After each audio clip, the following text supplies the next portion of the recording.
Hay caos en México luego de que fuese detenido este juez Ovidio Guzmán, hijo del Chapo Guzmán.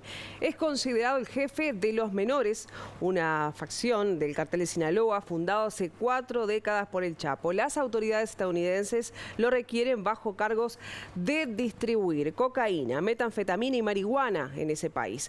Tomamos contacto a continuación con el especialista en temas internacionales, Claudio Fantini. ¿Cómo estás? Bienvenido, buenas tardes. ¿Qué tal? Muy buenas tardes, Rosario, un gusto saludarte.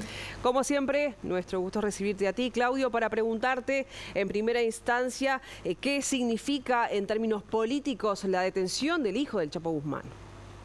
Bueno, yo creo que políticamente Rosario le viene muy bien a Andrés Manuel López Obrador, porque el presidente de México venía con señales que parecían ambiguas frente al narcotráfico. Hubo acontecimientos como la detención en el año 2020 en el aeropuerto de Los Ángeles del general Salvador Cienfuegos, que había sido secretario de Defensa del anterior presidente, de Peña Nieto, y había sido acusado de tener vínculos con el narcotráfico. O sea, en Estados Unidos se lo acusó la DEA, específicamente lo señaló como una suerte de socio en la sombra, desde su importante cargo, de uno de los cárteles, el cártel H2, que era uno de los cárteles que más droga exportaba hacia los Estados Unidos. Bueno, y luego el gobierno de Andrés Manuel López Obrador hizo grandes esfuerzos para lograr que Estados Unidos le devolviera a México a Salvador Cienfuegos.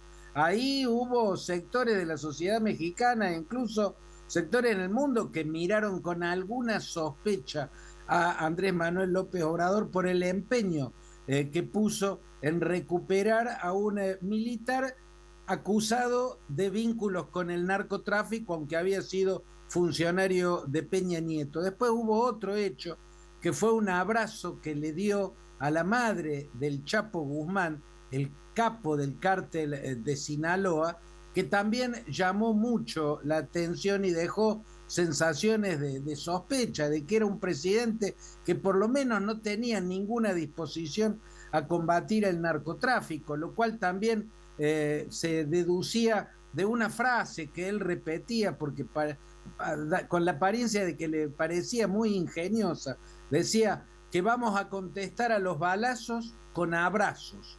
¿No? Bueno, no parecía esa una frase de alguien dispuesto a combatir el narcotráfico. Por eso, ahora ya casi entrando en la etapa final de su presidencia, la caída nada menos que de Ovidio Guzmán López, el hijo del Chapo Guzmán, y una de las cabezas máximas del cártel de Sinaloa, había otra cabeza que es Ismael Zambada, es un golpe espectacular contra el narcotráfico. El proceso de extradición a los Estados Unidos va a durar por lo menos 2 o 3 años, que es lo que naturalmente duran esos procesos, pero si no escapa, como lo hizo en 2 oportunidades su padre, o si no logra que lo rescaten con tremendas amenazas, como logró que hicieran hace un par de años cuando había sido atrapado el hijo del Chapo Guzmán, pero la fuerza que lo había capturado no tenía ninguna posibilidad de resistir la ofensiva que se le venía encima de los ejércitos de los que dispone realmente el cártel de Sinaloa, y tuvieron que liberarlo. Bueno, vamos a ver si en este caso se lo puede retener y será algo así como una de las medallas importantes que le habrán quedado a este presidente cuando deje el poder respecto a la lucha contra el narcotráfico. Claudio, la otra pregunta que te quiero realizar es cómo impacta este arresto en el negocio del narcotráfico mexicano. Bueno, la verdad, Rosario, es que la historia muestra claramente que el narcotráfico no termina cuando cortan la cabeza de un cartel. Así también se vio en Colombia, ni la caída el capo del cártel de Medellín, Pablo Escobar Gaviria, ni la caída de los hermanos Rodríguez Orejuela, ni la caída de los demás capos de los carteles narcos acabó con el narcotráfico, ni siquiera el final de los grandes carteles como fue el cártel de Medellín o el cártel de Cali, implicó el final del narcotráfico. Siempre implica mutaciones de este negocio que recauda cifras oceánicas y eso le permite sobrevivir, a veces sobrevivir mutando.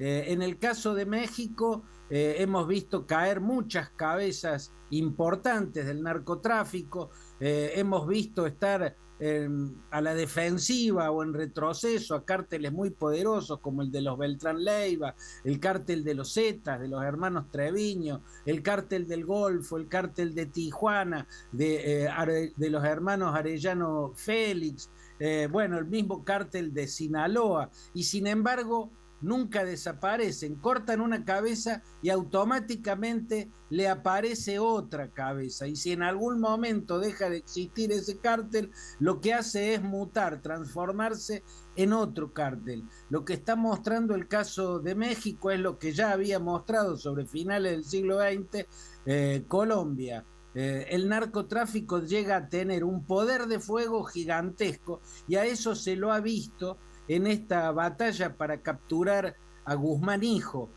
Hubo 30 muertos.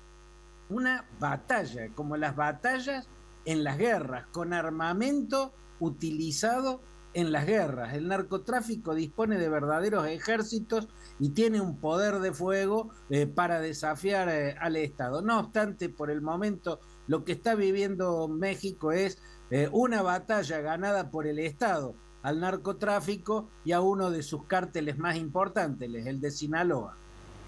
Bien, Claudio, muchas gracias por este análisis de hoy. Seguramente nos pondremos en contacto más adelante.